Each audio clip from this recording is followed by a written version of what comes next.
ঠিক আছে কথা? এই সুন্নাত চলে আসছে না? প্রত্যেক যুগে যুগে আল্লাহ পাক আসমানি কিতাব পাঠাচ্ছেন না? নবী রাসূল পাঠিয়েছেন না? সর্বশেষ নবী মুহাম্মদ সাল্লাল্লাহু আলাইহি ওয়াসাল্লাম পর্যন্ত পাঠিয়েছেন। এটা একটা সূত্র।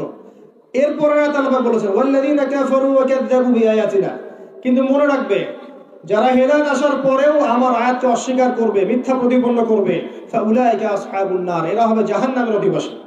হুম ফিহা খালিদুন, তারা সেখানে চিরস্থায়ী হবে। এই হচ্ছে কোরআনের সহজ সরল একটা জীবন দর্শন। আল্লাহর হেদায়েত আসবে, আপনি যদি মানেন ইনশাআল্লাহ আপনি সেই জান্নাতে যাবেন যেখান থেকে এসেছেন। যদি না মানেন আল্লাহ বলেছেন চিরস্থায়ী জাহান্নামে দিবেন ইবলিসের সাথে, এবং সেখানে আপনি চিরস্থায়ী হবেন, কেউ আপনাকে বাঁচাতে আসবে না। এই হলো সহজ সরল জীবন দর্শন। যত তত্ত্ব উপাত্ত দর্শন বিজ্ঞানী খাটান না কেন, এর চেয়ে সহজ সরল কোনো জীবন দর্শন নাই। এটাই চূড়ান্ত, এর বাইরে কিছু নাই। এবার পৃথিবীতে আসা হলো, আসার পরে প্রথম দুর্ঘটনা কি ঘটলো? হাবিল আর কাবিলের ঘটনা মনে আছে? ভাই ভাইকে হত্যা করেছিল। কোন ভাইকে হত্যা করেছিল? কাবিল হাবিলকে। ফেরেশতাদের কথা মনে রাখেন, তারা কি বলেছিল? তারা পৃথিবীতে যাবে এবং রক্তপাত ঘটাবে, ফাসাদ সৃষ্টি করবে। মিলছে?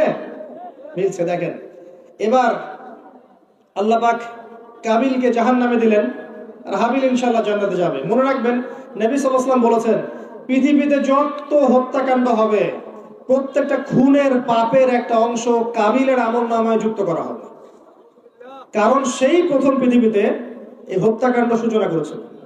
এটা বলে গুনাহে জারিয়া। সদকায়ে জারিয়া যেমন আছে, গুনাহে জারিয়াও আছে। আপনি একটা মসজিদ করে দেন, যত মানুষ নামাজ পড়বে ইনশাআল্লাহ আপনি নেকি পাবেন।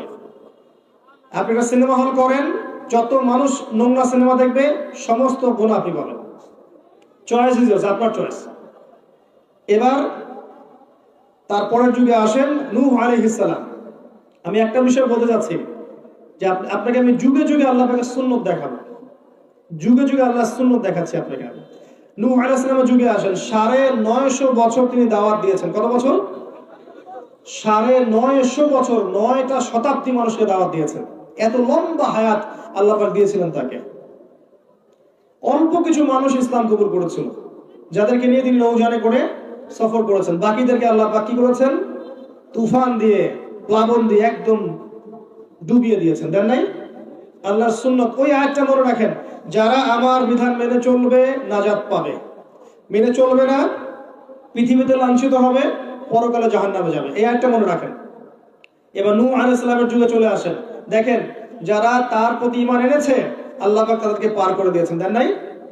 আর যারা আনে নাই আল্লাহ পাক ডুবিয়ে মেরেছেন, মারে নাই? আচ্ছা, এর পরের যুগে যান, দেখেন আদ জাতি, বিশাল বিশাল শারীরিক দেহ, অনেক বড় বড় কাঠামো দেহের, একদম তাল গাছের সমান সমান লম্বা এক একজন, এবং তারা বলতো মানে